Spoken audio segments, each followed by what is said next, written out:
If you would like to draw a shape and have the machine apply a pattern to that design, you will need to use the Fill tool. To do that, select the object that you want it to apply to, click Edit, then Object Edit, and then select the Fill icon. Click on the button marked On, choose a fill pattern from the 5 that are available, set the line spacing and the fill direction.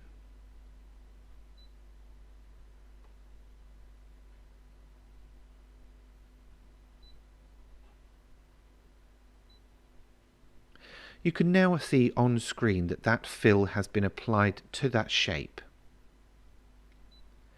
We can take a closer look using the magnifying glass on the Edit screen.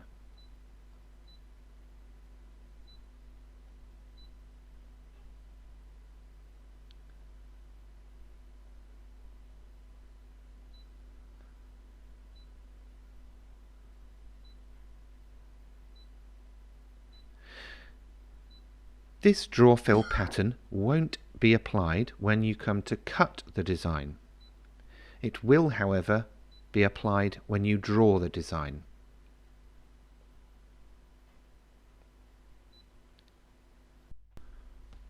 If you want to turn that fill pattern off, you can go through the process as before, this time choosing Off when it comes to fill. You can select more than one shape to be filled. You just need to either select all of them and then select this option, or individually select them and turn them on. Note, however, though, that you can only have one pattern per pass through the machine. So for example, if I wanted to do the square and the crown here, they would have to be the same fill pattern. If I wanted a different pattern, they would have to go through at different times.